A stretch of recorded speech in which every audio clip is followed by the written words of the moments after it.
guys, Scott here with KC Discussions, and we are on episode 10 of KC Discussions. I know I've kind of started to mix in the KC miniseries reports with those, but I'm still going to count those ones individually. Why not? So the way I'm going to kind of do this now, just to educate you a little bit, is for the rest of the season, I'm going to try to have something every week. But the weeks that are going into a KC miniseries event, those weeks we'll just do the KC miniseries report where we're just going to talk about that miniseries event as a whole. But the weeks like this week when we're going to events, we're going to talk about the past events for the miniseries or whatever happened, but we're also going to talk about what's coming up this coming week, and of course we'll have the 30 days and counting at the end of the segment as well. So that's going to kind of tell you why I'm doing a miniseries report one week or KC Discussions the next week. So, but we're here. It's episode 10. We had a busy week with the Rosedale Cup and the Wyco. 4 total rounds, or 2 days, 2 tournaments simultaneous at the same time, and it was a show. On Saturday, anybody who attended knows what happened. If you were outside, you know what happened. It was cold, rainy, windy. I was not at Rosedale. I was out at the Wyandotte County course the entire weekend running the Wyco, but I can pretty much assure that Rosedale was very similar. So, but either way, not great conditions for the Wyco tournament. The first round was pretty decent. Definitely a lot better than we expected the morning round. Weather was calling for bad weather the first round, but it was pretty decent. So we had lunch. Everything went on time. A lot of people were starting to prepare for the second round, just expecting it to maybe get a little windy, but nice and sunny in the afternoon. People were shedding rain gear, shedding clothes. We had people out there in shorts. And very quick into the second round, all of a sudden, rain came. And it was kind of a teaser. So the rain came through. It's enough to soak everybody. And then the rain stopped. But as soon as the rain stopped, 30-mile-an-hour winds with 50-mile-an-hour gusts came through. It got cold. It must have dropped 20 degrees. So Mother Nature said, I'm going to soak you, then I'm going to freeze you, then I'm going to add some wind to it to not only make you colder, but make it tougher for you to play as well. Like I said, very crazy conditions on that Saturday. Pretty much all the seasons on Saturday. And then we went to Sunday. Sunday was cold in the morning. That crazy slop that we had on Saturday was froze over on Sunday. We were able to walk through it. It really wasn't an issue at all in that first round on Sunday. And then Sunday afternoon, it definitely started thawing out, getting a little bit warmer. Sunday was a gorgeous day. So, but enough about the weather report. I'm sure everybody here knows those. So let's talk about some results here really quick. So I'm going to start with the intermediate rec day for Rosedale Cup. So intermediate rec, we had a total of 68 players. We had Michael Kruger on a 40-person field winning by 2 strokes. A 923 rated player who shot a 908 and a 982 unofficial rated round. Well above his rating. Well, actually not well above. He had 1 round below his rating, 1 round above it. If you were to merge those two together, giving it approximately a 940-ish rating, high 930s, 940s, somewhere in that area.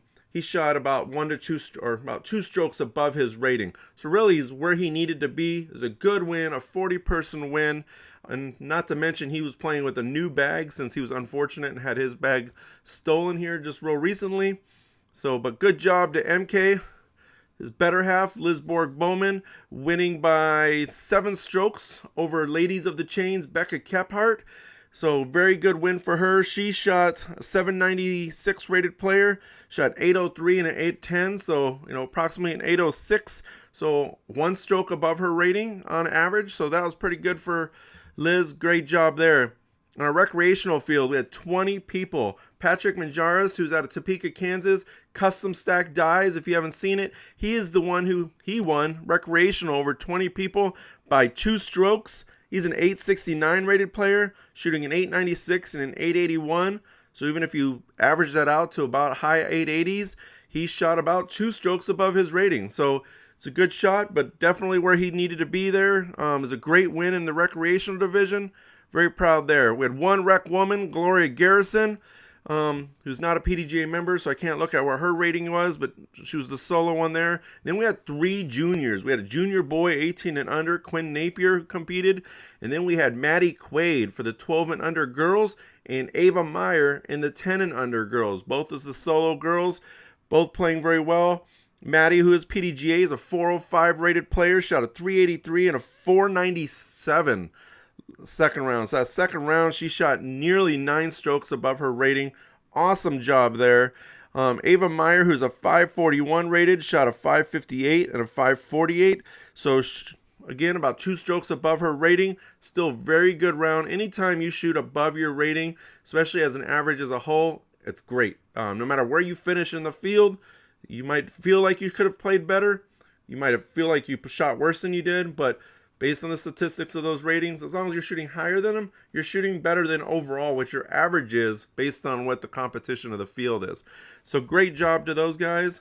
Rosedale Cup going over to the Advanced Pro Day.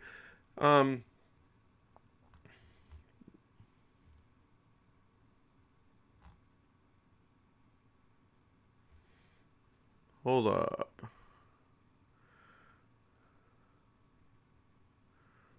Okay, I was just a little bit confused there. On the Advanced Pro Day at Rosedale, for some reason I thought Isaac won, but it is showing online that Andrew Presnell won, and he even commented about Isaac. So maybe there's something wrong with there, or I misheard it.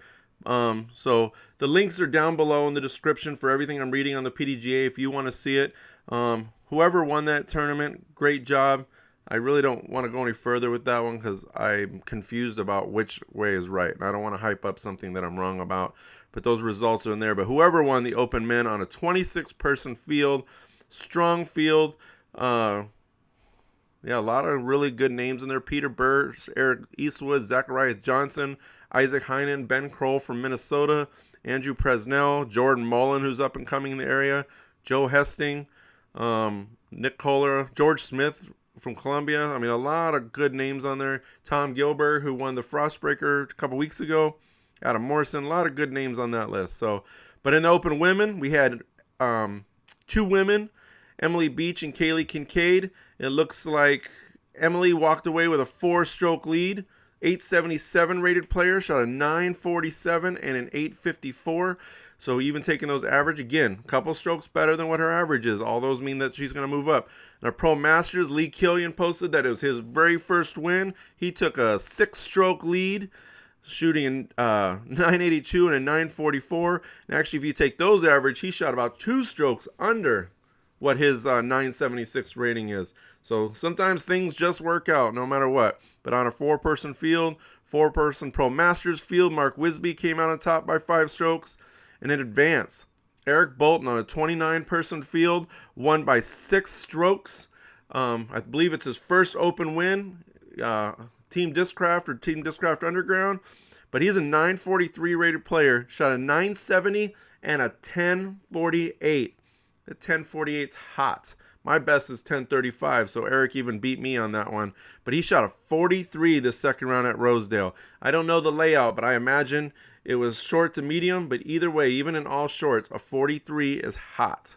So a lot of good players there. Again, 29-person field. Congratulations to you, Eric Bolton. One advanced woman, Jessie Prado Smith, winning, 831 rated, shot an 832 and an 851. So about, again, 2 strokes above her rating. So even as a solo, she did pretty well. And then 5 of the 5 MA 40 and Masters 40 with Carl Offner winning by 2 strokes. So shooting a 947 rated and a 920 rated. He is 898 rated. So even if you take that average of 935-ish, he shot about 4 strokes above his rating. So good job there. So that was the Rosedale Cup. That was run by Matt Lloyd and Bear Faulkner from Dynamic Discs in North Arkansas. Drive the RV. They've started to come up. They took a lot of events from me when I gave them up last year to run the World Championships. And they're really kind of starting to step into their own. Sounds like they did a good job there. So now we go over to the Wyco. I did not run the Wyco last year. I ran it this year. And one of the things we did this year for the Saturday is we actually created a temp course, or Chris Timko created a temp course along with me to trial it a little bit for the Wyco for 2019. He wanted to see how things would work. So we didn't play on the Saturday. We didn't play the normal event, but on Sunday, or normal layout. But on Sunday they played the normal traditional 18 holes. So just as I kind of go through those details, you know those differences.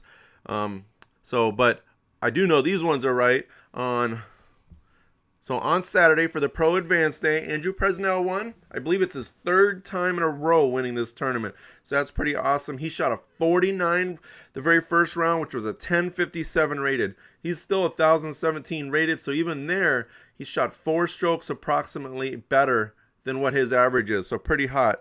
But he had a 15-stroke swing the second round. Again, those conditions that second round were outlandish. So, but a 64, 981. You still take that average. He still shot better than what his rating is. I know he's probably disappointed and wants to have shot better. Not happy with that second round at all. But things work out. He won $260. Again, great field. Ben Kroll, Zachariah Johnson, Jose Osa, Isaac Heinen. Speaking of Jose and Tom Gilbert both got aces at the KU Wyco. Both on the normal hole 10. The winds were screaming right to left, so both of them were able to take just big hyzers, get big skips, and that wind just carried it to the basket. But both won $222, which means the ace pool for going into City of Fountains will be $222 plus whatever gets put in on City of Fountains, so it'll be higher. So people, quit getting aces. It's making my ace pool go down low. No, not really. You guys keep getting aces. You guys are doing awesome. All right, we had 7 in the Pro Masters in the MP40 division. Dixon Jowers looked like he just ran away with it. He only won by 5 strokes, but him and Dick Parker tied in the second round, or as Dick Parker is now liking to be known as Dickie P. So let's make sure that sticks for him. But Dixon Jowers, 1030 rated first round, 981 rated second round. Still taking out the lead from everybody that was on his card, and I was talking to. Sounded like he was pretty much just shooting lasers and getting it right to where he needed, playing those conditions pretty well. So good job to Mr. Dixon Jowers. He's got a podcast called On the Box with Dixon Jowers. If you like podcasts, you like statistics, it is definitely the podcast to watch. It's one of my favorites, so make sure you check that out. Pro Masters 50, Mark Schmitz, Mark Wisby, both tied for first place. Mark Wisby did not want to play off. It was cold. He gave Mark Schmitz the win, which is super awesome. It's Mark Schmitz's first pro win. However, Mark did decline it to keep that amateur status because he's going to play in the GBO, and that would have affected how he would have done there. But still, congratulations to Mark on his first win. In advance, we had 18 people. Steven Snyder and Steve Karpovich both tied. They go into a playoff. Steve Snyder taking the win. It was Steve Karpovich's birthday as well that day. So about 19 players for Steven Snyder. Shooting 950 rated, 958. He's a 906 rated. So he shot about 5 strokes better than what his average is as well.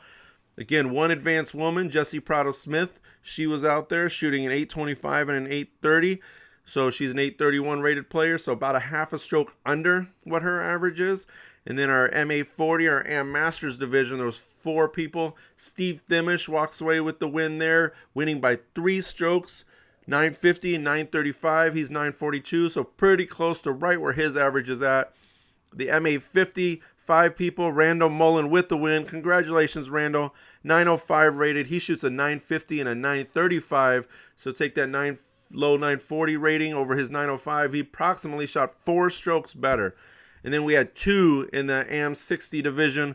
Bill Hecht, Bill Neville, both of them tied. Both of them were tired. They pretty much just said, we'll share it. So they didn't do anything from there. Pretty tiring. So that's the report from last week for Rosedale Cup and KU Wyco. If you guys were out there, thanks for supporting. For those who came out and just watched, thank you. For those who stayed at home in the houses and the weather, you were probably smarter than the rest of us, but you just didn't have as much fun. But that's the report. Let's talk about this coming weekend. So this coming weekend, on Saturday out at Prairie Center, Cade Geraltz, he's running the second annual Lift Coefficient.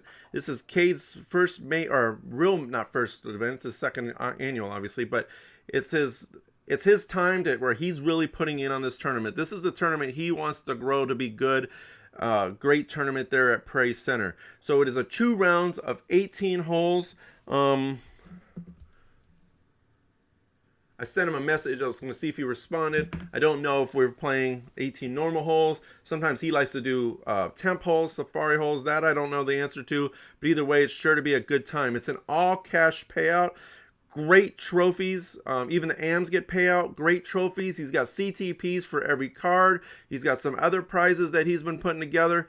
It looks definitely he's putting a lot of work into it. The key with that tournament, though, it is a pre-registration only tournament. Registration closes on Thursday night at 8 p.m., and that's so he can put everything together. It's a little different for a lot of people because they're used to be able to go all the way up to the day of, especially if it's not full.